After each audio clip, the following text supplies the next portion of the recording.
The rise of the machines is just around the corner. Robot technology is moving into a whole new world. It is the stuff of science fiction. But should we fear the robot of the future? Or welcome innovation designed to make life easier for us all?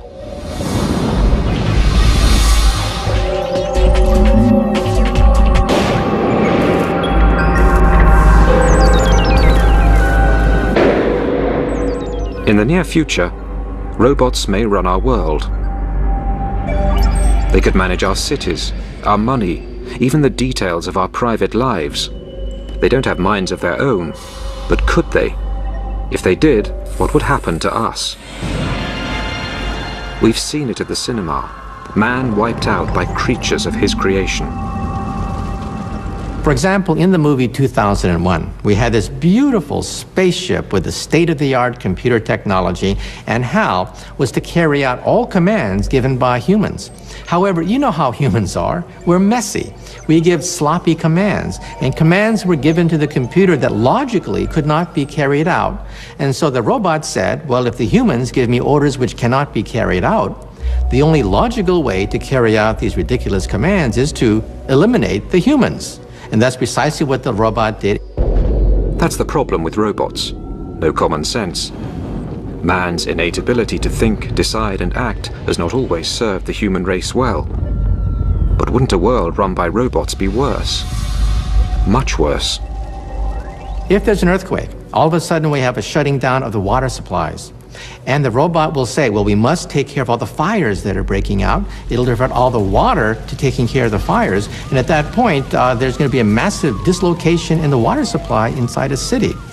And the robot will simply not know which catastrophe is more important than another catastrophe. But such scare stories aren't slowing down robot research. In Japan, scientists are competing to recreate the human race in metal, plastic, and silicon.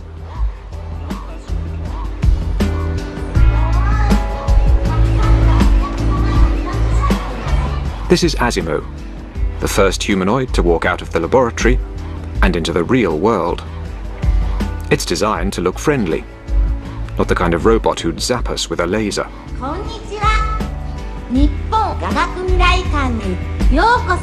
Every step Asimo takes has to be pre-planned, and its batteries only last for an hour. But it's taken nearly 20 years to get this machine up and walking. Masato Hirose was the project's chief engineer. It's our dream to come up with a robot that could be useful in people's everyday lives. I am 46 now, and it would be nice if I could make Asimo into the kind of robot I could use myself in the next 10 years, by the time I'm 55. Asimo's predecessor started off as just a pair of legs. Even so, he was a top-secret project. Scientists didn't want anybody to see their progress or witness their failures.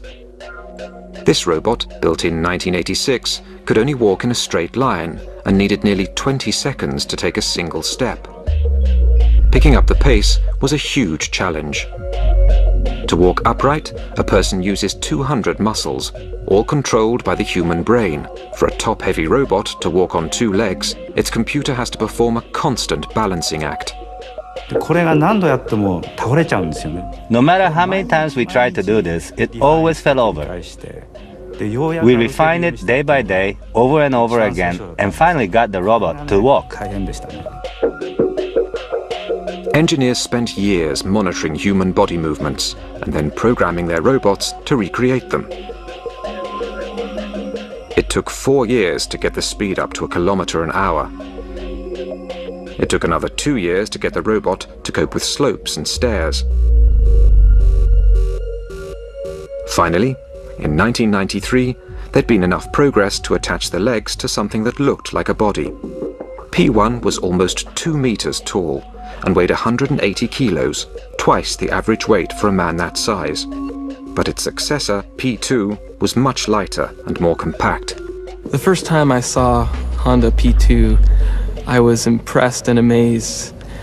It was walking without wires. Everything was self-contained, onboard computers, onboard batteries. So it was impressive on that level, but also just because Honda was able to keep it a secret for 10 years. This is the latest model to emerge from the lab, and is a sign of what may one day be in our homes.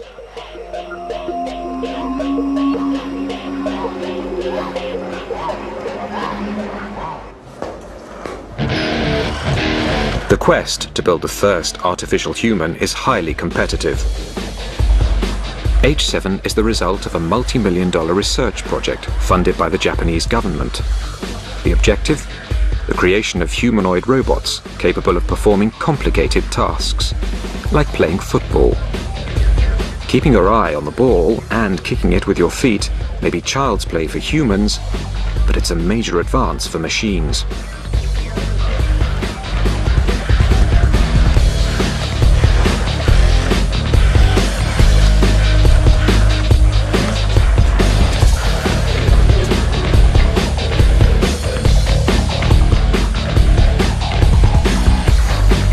James Kuffner developed much of H7's software. If I tell my daughter to go fetch my keys from the kitchen table, I don't have to tell her, move your left foot in front of the right foot, turn 90 degrees, and then enter the kitchen door. She can do that automatically, and we'd like to get robots to have that level of autonomy. H7 can track the ball with its eyes and make its own decisions about how to follow, catch, or kick it. But there are limits to what it can do of its own accord. H7 may have mastered football, but it's not so good at other sports. A whole new set of software is needed just to get H7 to pick up a bat. H7 doesn't find the bat by using its camera eyes.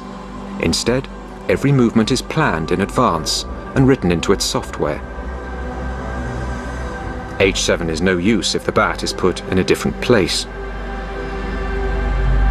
The most intelligent robot in the world still can't match the coordination and agility of a toddler.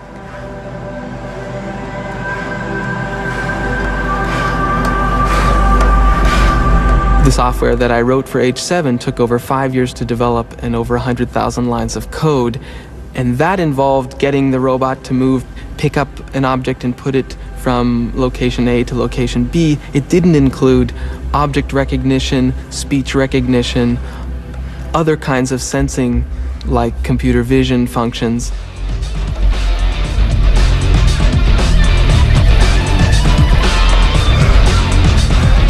Robotics research has a history of constantly reinventing the wheel. Every time a new machine was developed, they had to write again from scratch the software to control it.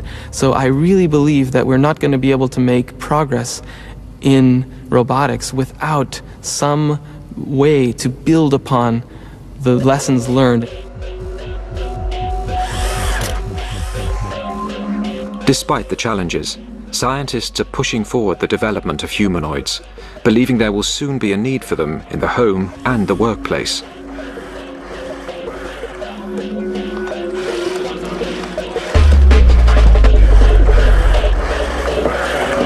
If you take a look at the Japanese population, it is aging rapidly. Labor is extremely expensive. In the United States, because we have a large immigrant population, cheap labor is not such a big problem. Why be satisfied with a mechanical maid or butler when you can get a real maid or a real butler? But in Japan, mechanical servants have a bright future, and not just in the home. Which is why the Japanese government is funding the development of industrial robots. HRP-1 is a remote-controlled robot. In the future, versions of this robot could replace human workers on construction sites. HRP-2 is designed to help people with heavy manual work.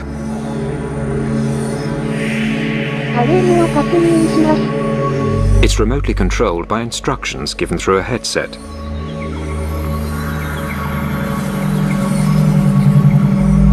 Creating a robotic workforce could be big business, a real boost to Japan's economy. But there are still a few snags to overcome.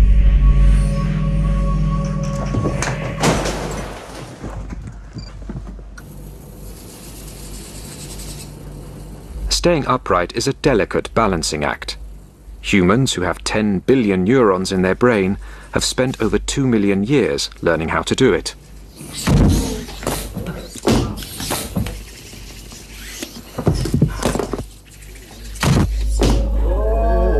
Morph 2 is a miniature humanoid, not always on its toes. Like a human, it can sense when it's off balance, but it's not always successful at compensating. But when it does manage to stay upright, its range of movement is impressive.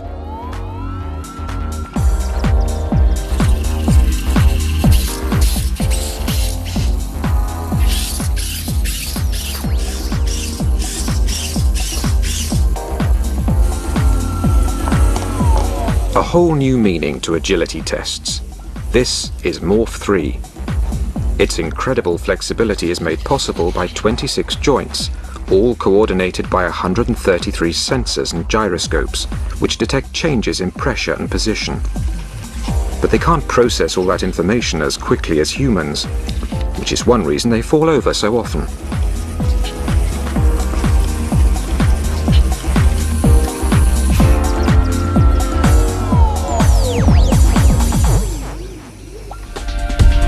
While humanoids are still being developed, other robots are already being put to work. Packbot is a robot designed to help the police or armed forces in dangerous operations. One of the classic situations for the Packbot is a situation where a bad guy has barricaded himself inside a building and a police force is outside looking to make an entry. And they have very little information about what is going on in that building. So the robot is designed to climb stairs, climb into that building, look around, essentially put eyes and ears inside that building, give an idea where the doors are, where the stairway is, where the bad guys are, how many bad guys there are, if there are good guys, and if the bad guys are still alive. Packbot can be controlled from almost a kilometer away. It's a versatile robot, equipped with cameras, microphones, infrared sensors and sonar. The satellite navigation system tells its operator where it is, as well as the roll and pitch of the terrain. We're looking at adding chemical sensors, bomb detection sniffers, mine detection platforms. Basically any kind of sensor that you can come up with, we can incorporate on the back of the robot. Packbot is housed in an impact-resistant aluminium shell that can survive a 3-meter drop onto concrete at extreme temperatures. It can move at speeds of almost 20 kilometers an hour and through 3 meters of water. If it lands upside down, its flippers turn it over. One reason it's so tough, it has no wires that might break or become disconnected. I'm at the landing, clear at this point. Is the way clear? Clear. 1, 2, 3. Go. This is only a police exercise, but Packbot has already seen real-life action, having worked at New York's Ground Zero, helping in the search for survivors. And this is particularly important now where the loss of human life isn't tolerated anymore during war or military action, or civil action for that matter. Scientists are already working on the next generation of Packbots, with even more capabilities. The development of an extending neck will enable the robot to peer around corners. I'm turning the robot. Okay, Tommy, what do you got? 2 people, 1 suspect and 1 hostage. He's got a knife in his right hand. There's a female on the ground. Go.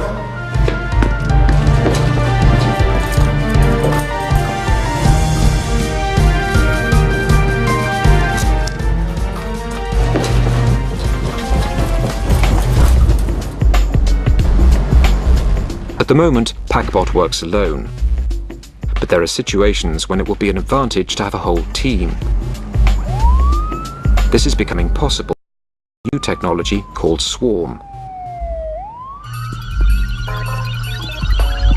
This group of little robots works cooperatively. At the moment, they are playing Follow My Leader. The inspiration for their software, the behavior of ants and bees.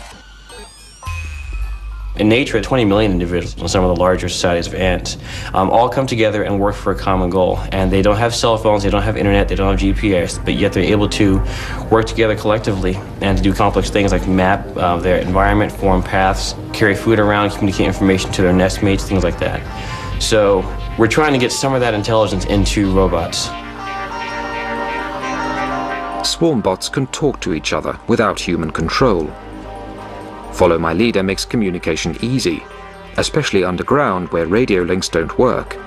The swarm can pass messages through each other until they reach the surface. One robot can say, I need 5 robots to follow me, and 5 robots will run and compete to be the 5 that get to follow, and they'll follow this robot like a train. If one of the robots fails, maybe its motor dies, or maybe it gets caught in a crevice, the world is very difficult.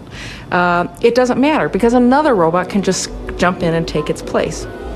Teamwork means the swarm can spread out at speed, covering a wide area quickly. The robots can create an up-to-the-minute moving map of the disaster area. So, for example, you could put a lot of swarm members into a burning building, and they could spread out. And they could all have sensors that say where the hot spots are, where the smoke density is, where people might be found. So you've got this map that's growing very quickly. One robot wandering around could never do that. Ultimately, the goal is to construct thousands of swarm robots, clever enough to take on intricate tasks in difficult environments, such as searching for landmines, rummaging through rubble in the aftermath of an earthquake, or even exploring forbidden planets like Mars.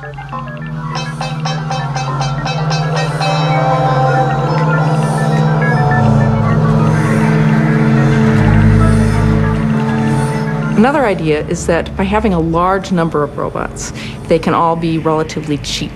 It's not so important if one of them breaks. So now, if you wanted to have a mission on Mars, for example, imagine dropping 1,000 robots. It doesn't matter if 80% of them fail when they're dropped. There's still 20% down there that are running around collecting information.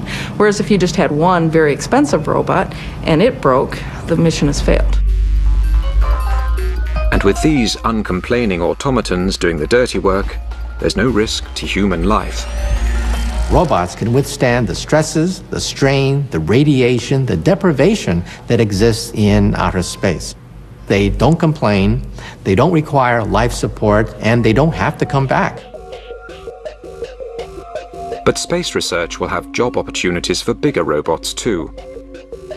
Robonaut is a remote control robot developed by NASA to work outside a space station where there's danger from space debris and cosmic rays. Safe inside the space station, the astronaut wears a special visor and glove. When he turns his head, the robot's head turns too, and sends back video images of what it can see. When the astronaut moves his hand, the robot mimics the action. One advantage of humanoid robots is that they can work with tools and equipment designed for people to use. But if you don't live in a space station, you might want something a little bit friendlier around the house.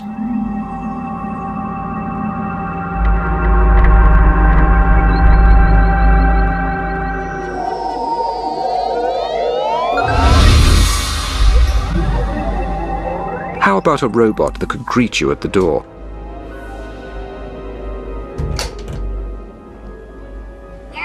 This is Papero, the first domestic robot, coming soon to a high street near you. Hello. 調子はどう? I'm fine, thank you. Yahoo! Papero stands for Partner Personal Robot. It's a PC on wheels. It could act as your personal secretary. It can take voice messages, send and receive email, even operate the TV. 6チャンネル. Hi, hi. Papero is programmed to respond to human requests. It recognizes 650 voice commands and speaks 3,000 phrases.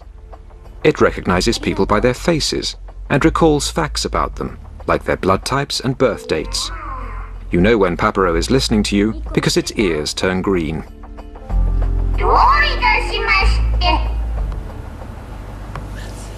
Papero can easily be linked to the internet or telephone. This means that humans can check what's happening at home when they're away. For example, if you can't remember whether you turned off the gas cooker, you can use Papero to see pictures inside your house. You can also check on your pets at home. And because Papero is compact and on wheels, it's very stable. It won't crush small children or trip over pets. And if it does bump into something, it's unlikely to do any damage. Papero likes to be stroked. This tells it that you're pleased. And it remembers its good behavior for future occasions. And if you need a dancing partner, Papero is definitely for you.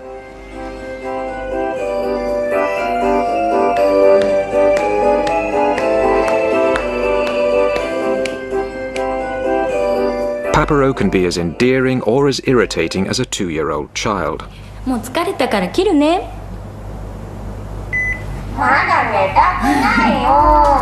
But it has one great advantage over any toddler.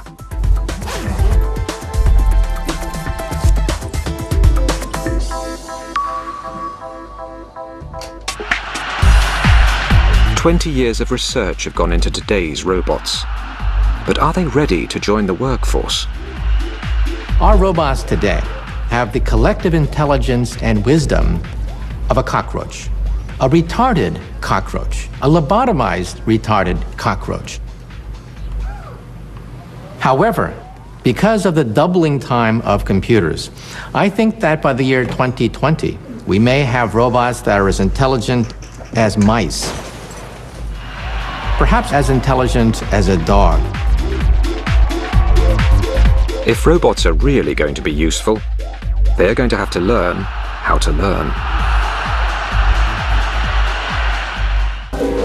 The dream of developing a human robot has endured for decades, and substantial progress has been made. Now they can talk, walk, and sometimes outsmart us.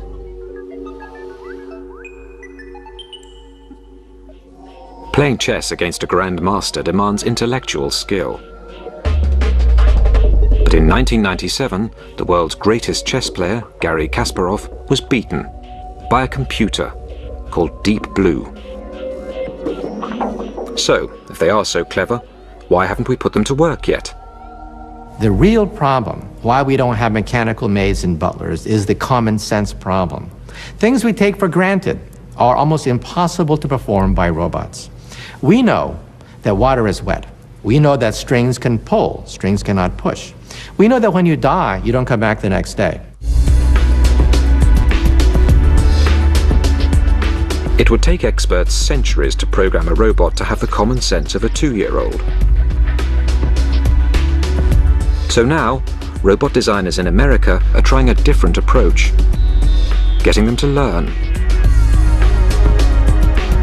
Cog is a robot that, like a baby, is learning through experience.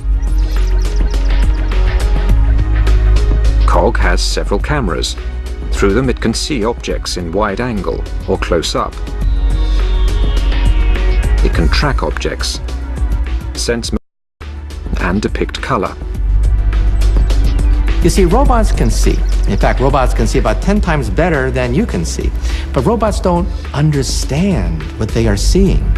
They don't understand anything more than lines and simple geometric patterns. At first, Cog didn't know where its arms stopped and where an external object began. But by seeing and poking these toys, Cog is slowly learning the map of its own arm and how to distinguish a particular object from the background.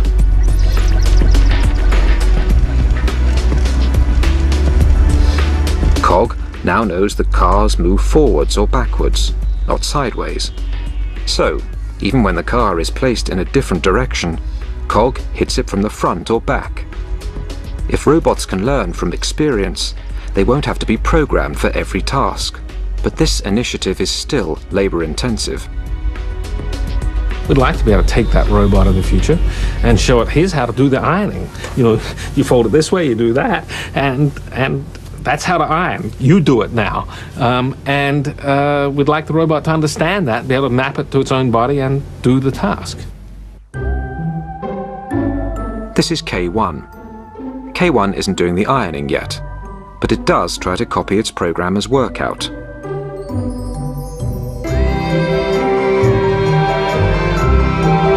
Judging by this performance, no one is going to let it loose on the ironing for some time. Copying is just the first stage of developing intelligence. If K1 is ever going to learn how to do the ironing, it will not only have to know how to hold the clothes and move the iron, it will also have to understand that the aim of the exercise is to get the clothes free from creases. To achieve this, K1's designer Yasuo Kuniyoshi sees a future where robots will grow up and learn alongside humans. This might sound like a science fiction story, but I'm talking about a very long term ahead, the far future. It can happen that newborn human babies are assigned partner robots from the beginning and then grow up together with a robot. A robot would learn its human partner's likes and dislikes and adapt its behavior accordingly. But that's a long way off for K1. After all that exercise, it's time to strip off and cool down.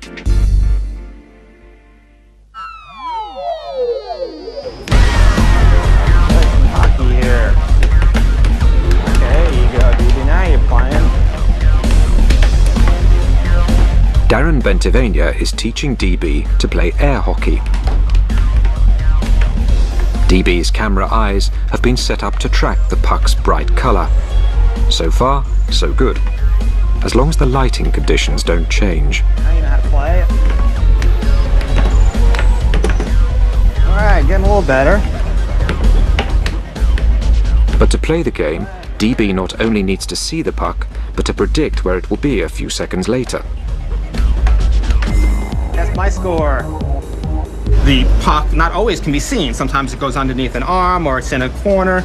So when this happens, DB cannot see the puck anymore. So it's almost as if you were to play air hockey and somebody was always to do this to you. So you're trying to predict, and then all of a sudden somebody covers your eyes, and then they take your hands away, and now the environment has changed. Yeah, okay, now hug the puck now. Give it up. Once DB has learned how to keep an eye on the puck, it then needs reasoning skills to decide its strategy.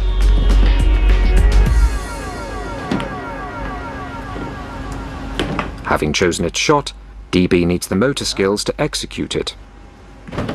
And all these seeing, reasoning and action skills need to happen instantly. The puck waits for no man and no thing.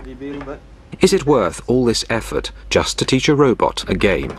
Through verbal communication, you could tell DB or teach DB new skills as you would teach a person. So, for example, if you wanted to have DB do ironing in your home, you would have DB in the location and you would tell DB, watch DB, this is how we iron. We take the iron, we move it across the clothes, and we look for the wrinkles, and we make sure we don't burn. And it would know about all these items through these communications, and little by little build up more and more skills. One day you'll be able to play as good as this. Well, I'm hoping you'll be able to play better. But it's very important that, of course, that you teach your robot well and that it learns well, because you can have things as your robot trying to cook your dog or burn your clothes or break your dishes, and of course this is not what we want. If robots could learn and repeat tasks just by watching, they could become invaluable in the workplace. Other developers are taking the concept of a human robot one step further. They hope to produce a robot that not only copies our movements, but also our emotions and facial expressions. Fumio Hara directs the Faced Robot program at Tokyo's Science University. The easiest expression to replicate is excitement. The corners of the mouth move up and the eyes go down slightly.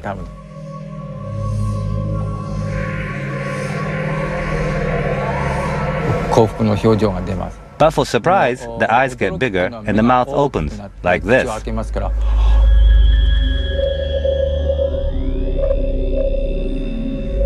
And for fear, you're scared. Everything tightens up, and the eyes are slightly bigger, and the mouth horizontal.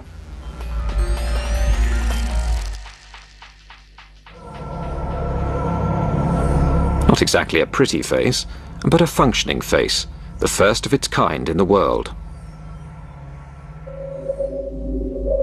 Silicon is stretched over the skull, made up of semiconductors, wires and pistons. The wires have to be positioned in exactly the right place to replicate the muscles in a human face. But expressions like fear, surprise and anger use similar muscles and can be difficult to tell apart. So it's hard to make the silicon look expressive. We call it virtual communication. We just want to find out how well a machine can fool people by creating realistic expressions.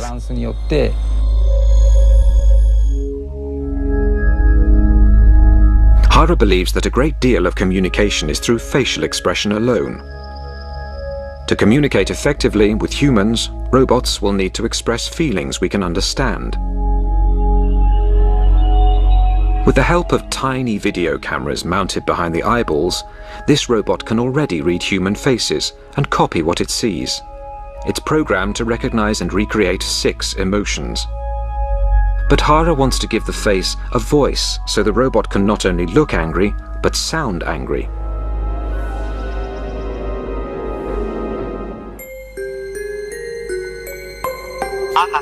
Meet WE4, Mr. Personality.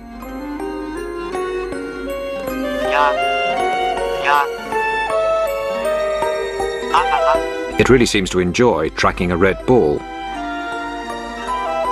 and doesn't like being ignored. It shows surprise when the scientist opens a bottle of vodka, but it does like the smell. WE4 can make expressions of disgust, fear, anger, surprise, sadness, and happiness.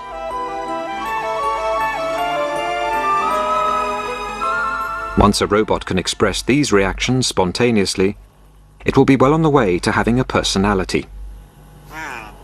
For successful communication, the key issue is compatibility. 2 incompatible people are not likely to become lovers or marry each other. The next step is to make each individual robot's personality harmonize with individual people.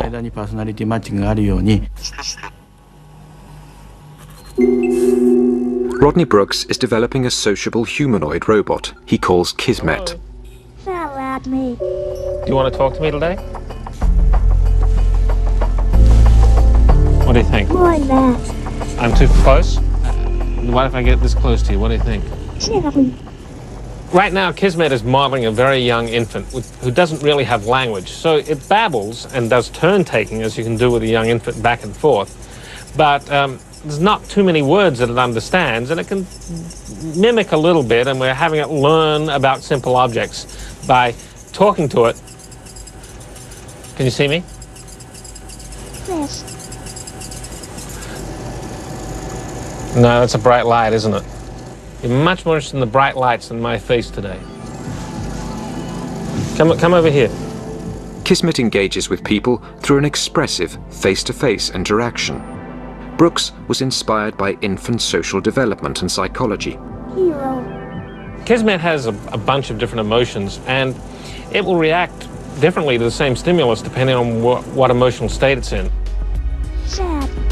So we never know from minute to minute or even day to day how it's going to interact with us.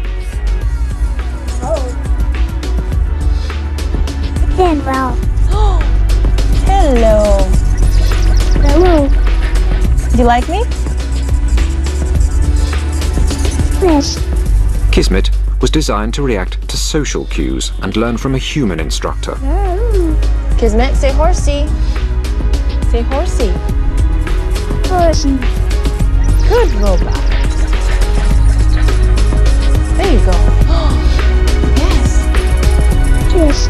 Yes, Kismet. 15 computers are involved in making Kismet either bored, lonely, stimulated, tired, talkative, or silent. It's still only a rudimentary personality, but robots are slowly becoming more and more like humans. Very smart robot, Kismet. I think we'll still want plenty of robots that don't have any emotions. My refrigerator works 24 hours a day, 7 days a week, and I don't want to feel sorry for it having to work so hard. But I think there may be some roles for emotions in robots that we want to interact with on an everyday basis, because it's a very intuitive way of us understanding what's going on. Robots are already in the workplace, and they may soon be in our homes. But what about more intimate, life-changing involvement?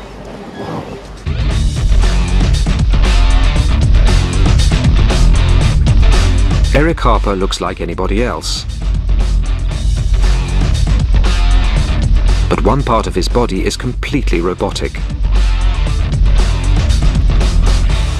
9 years ago, Eric lost his right arm in a printing press accident. The day I lost my arm, I had been working late. The rest of the shift had gone home, and I jumped up onto the machine and actually fell in and was drawn into the machine, and then it shut down. My arm stuck in the press, and day shift isn't going to come in till 5:30, so I have 4 hours to wait. Eric was eventually rescued, but most of his right arm had to be amputated.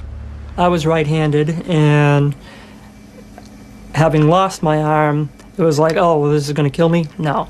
I'm going to go on. I'm going to do what I want to do. I have a life to live, and it's not going to stop me. The robotics in Eric's new arm are designed to respond naturally to his body movements. The arm consists of microprocessors, circuit boards, motors and gears. It weighs nearly 3 kilos. Electrodes in the socket receive electrical impulses from what's left of Eric's muscles.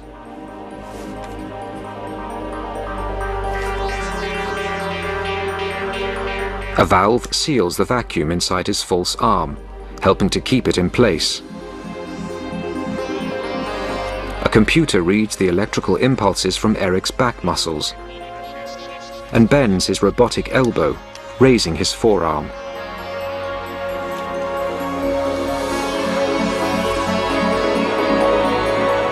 Eric can make his hand close by flexing his biceps and open by flexing his triceps. Like all robots, we have to run on battery power, and I have to pop out the battery on the bottom just like this, and then get a new battery and put it back. Occasionally I'll get caught and I'll just run out of energy.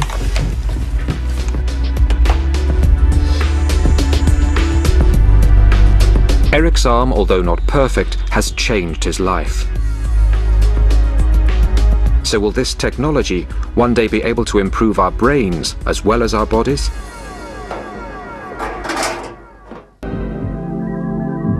This stroke victim can't move or speak.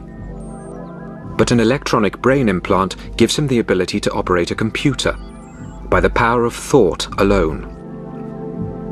His thoughts generate electrical activity in the implant, which is picked up by an aerial link to the computer. The signals are then translated into action, and the cursor moves on the screen. The brain is able to communicate with electronic devices really because they speak the same language, which is electricity. A two-way signaling system is being developed so that implants can also receive information from other parts of the body. We want to bring touch into the brain directly using stimulation through arrays of electrodes in the brain. And we think that it will be possible someday for people who are quadriplegic to be able to feel their body again. External brain stimulation is already being put to the test. This is the world's first radio-controlled rat.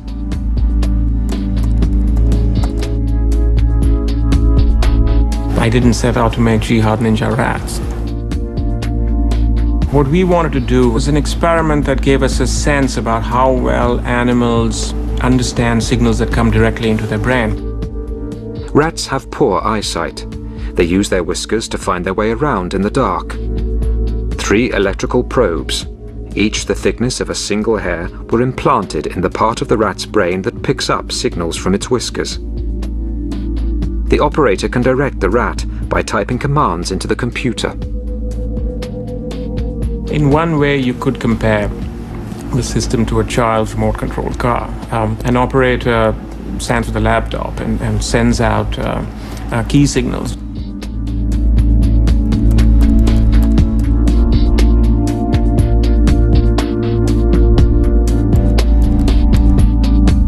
When the signals are turned off, the rat becomes confused until the next signal is given.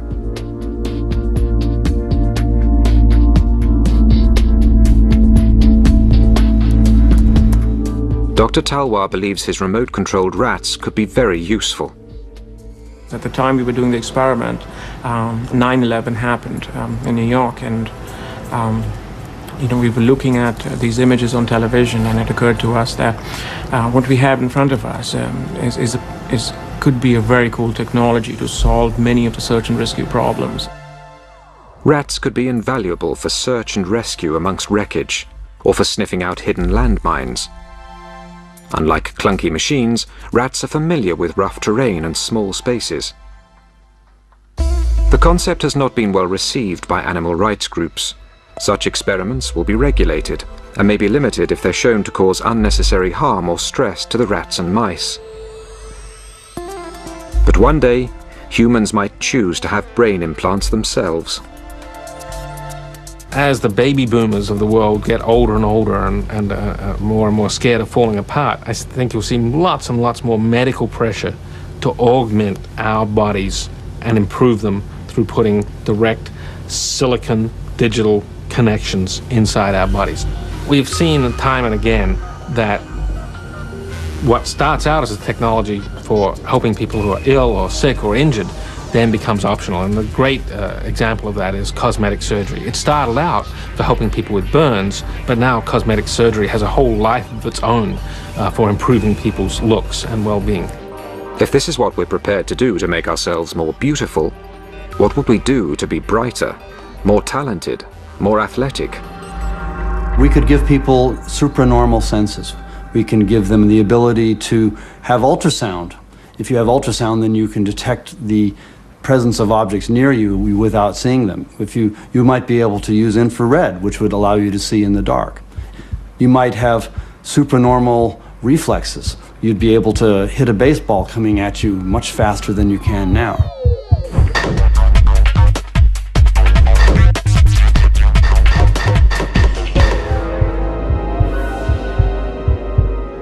Once you have that, it's not very far to getting a wireless internet connection inside our head. So I fully expect 20 to 25 years from now, a lot of us, our grandchildren especially, will be walking around with wireless internet connections. And there will be robotic devices throughout our environment. Millions of chips will be embedded in our furniture, utensils, and clothing. Like in a Disney movie, we'll talk to tea kettles and teacups, and we'll talk to our furniture. And instead of having a robot doctor, our robot doctor could very well be our clothing, for example, with chips in it. Our clothing will monitor our health, our heartbeat, monitor our bodily fluids, and in case of an accident, our clothing will alert the authorities and download our entire medical history before the ambulance arrives. The rise of machines could be just around the corner. And this may be a source of hope, not fear, because the robots running our lives are unlikely to be the metal and silicon creations of science fiction. They'll be part of us.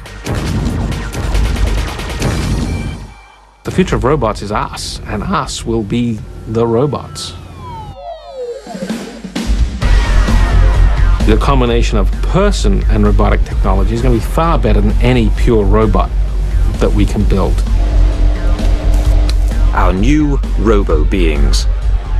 A collaboration of man and machine, flesh and technology. Not Homo sapiens, but Robo sapiens. United in structure, brain, heart, and soul.